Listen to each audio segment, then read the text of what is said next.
Okay, boys and girls, we're going to continue our adventure with Jack and Annie in the dark day in the deep sea. And today we're working on chapter 8. This is the monster of the deep. Remember yesterday, as we are building our story, we are coming up and up to the top of that hill. We have Jack and Annie that have been washed overboard into the deep sea, and they have been rescued by a giant octopus. I mean, how crazy is that? So, was the giant octopus our mysterious monster that they've been talking about? I wonder. So, as you are listening today, make sure you have your sticky notes. You can be jotting down your ideas, your thoughts, your questions, or even just doodle on the side on a piece of paper your drawings, the thoughts, the pictures that are coming into your minds. Let the story start to just become part of you, and put yourself now in Jack and Annie's place of what you think they must be experiencing while all this is happening. Are they happy? Are they sad? Are they scared? Are they excited? So those are our character emotions that we want to identify. Okay. Be mindful of some of the words that you might not understand and know, and look at what happens before and what happens after to see if that helps you understand what the word could possibly mean. So let's get started with chapter 8. Monster of the Deep. Sailors were on the top deck. They were yelling and pointing. The giant octopus loosened his hold on Jack and Annie. "The ship!" Jack gurgled before slipping under the water, and his head popped back up. "Swim to the ship!" he shouted to Annie. Jack and Annie started swimming. The sky was still covered with clouds, and the sea was still rough. But arm over arm they swam until they got close to the ladder on the side of the ship.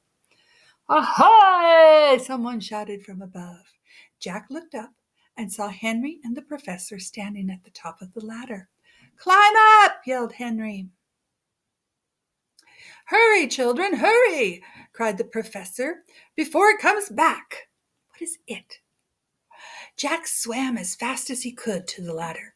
He and Annie got there at the same time, and they pulled themselves onto the ladder and climbed.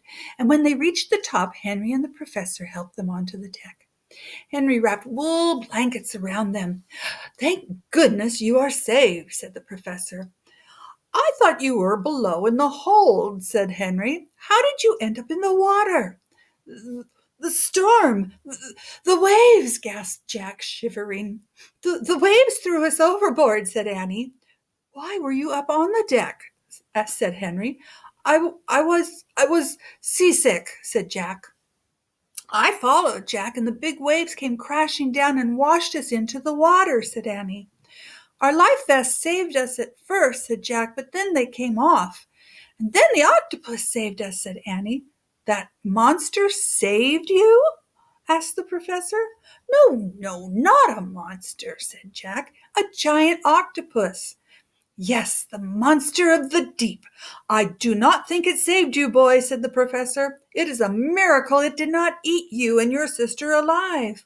No, he's not a monster. He didn't do any of that," said Jack. "He did save us," said Annie. "He held us above the water." "Really?" said Jack. "He kept us from drowning. Then he got scared away by the ship." "We didn't even thank him, Jack," said Annie. "We didn't say goodbye." Jack and Annie looked back at the water. "Hey, what's going on over there?" said Annie, and she pointed to the rear of the ship, and the sailors were facing the sea, yelling and shouting. "What are they yelling at?" Annie asked. Jack and Annie threw off their blankets and took off across the deck. They saw Joe and Tommy standing at the edge of the crowd. "What do you think they're looking at? What do you think they see?" "What are they doing?" Annie yelled. "What's going on?" "They snared it in the net," shouted Tommy. "We've caught the beast at last," shouted Joe. "Caught it?" Annie looked at Jack. "Come on," Jack cried, and he and Annie pushed their way through the crowd. "Children, stop," the professor shouted, hurrying after them. "Don't get in the way." But Jack and Annie squeezed through the crowd of sailors and scientists until they got to the railing of the ship, and they looked down. What did they see? The giant octopus was tangled in the net. His arms were churning the seawater into foam, and his body had turned bright red. Wonder why his body turned color. Oop. Hold on. This is what happens when my fingers get tappy. Go backwards here. Thank you for being patient. Whoop. Oh, there we go. A cloud of dark ink billowed around him. You're hurting him, yelled Annie. Leave him alone. Move away, yelled a sailor. And some of the sailors were yelling mean things at the octopus. Others seemed terrified. Even the captain was caught up in the panic. Stand back, he shouted. It could be powerful enough to sink the ship. That's crazy, yelled Jack. Leave him alone. Its tentacles are as hard as steel, shouted one of the sailors. No, they're not, cried Annie. They're soft. They saved us from drowning. But everyone kept shouting. Hungry for human flesh. Devour a man in one bite. Thirsty for blood. He's not any of those things, yelled Annie. Throw the harpoons, yelled a sailor. Ooh, what are harpoons? Get your axes, swords, and knives, yelled another. Ready the guns, said the captain. No, screamed Annie. No, roared Jack. The children are right, shouted the professor. He and Henry had squeezed through the crowd, too, and they were standing behind Jack and Annie. Jack felt a rush of relief.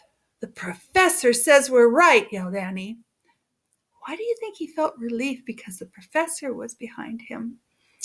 What about the professor made them feel that maybe the moment was about to change?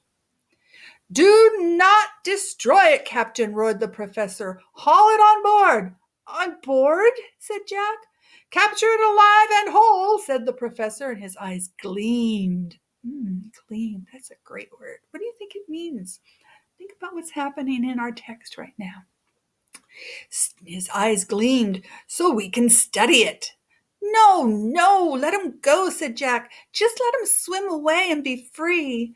Please, screamed Annie, let him go. But neither the professor nor the captain seemed to hear Jack and Annie. They were too busy arguing over what to do with the giant octopus. What do you think? Do you think that you would want to bring a giant octopus on board a big ship? Might be a little scary here.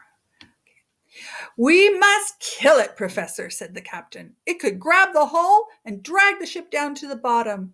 But science needs it alive, said the professor, at least till we have examined it. By now, the octopus had gathered his long arms around itself as if for protection. And Annie burst into tears. Henry, help him, she sobbed. Don't let him kill him or capture him. Henry looked upset too. Excuse me, sirs, he shouted. Excuse me, the girl is right. We should let him go. But no one listened to Henry either. Jack, cried Annie, and she grabbed Jack. Tears were streaming down her cheeks. Save him! We have to save him! What do you think Annie's feeling right now? What can we do? We've tried everything, said Jack, and then he remembered. His own words helped him remember. Jack knew exactly what to do. What do you think Jack is going to be doing? How could he do something when all these big, important people are shouting about what they want to do with the octopus? I'm so excited. Can't wait until chapter 9. Make sure you jot it down. Go back and read the text so that you can look for your vocabulary words. Reread it very carefully.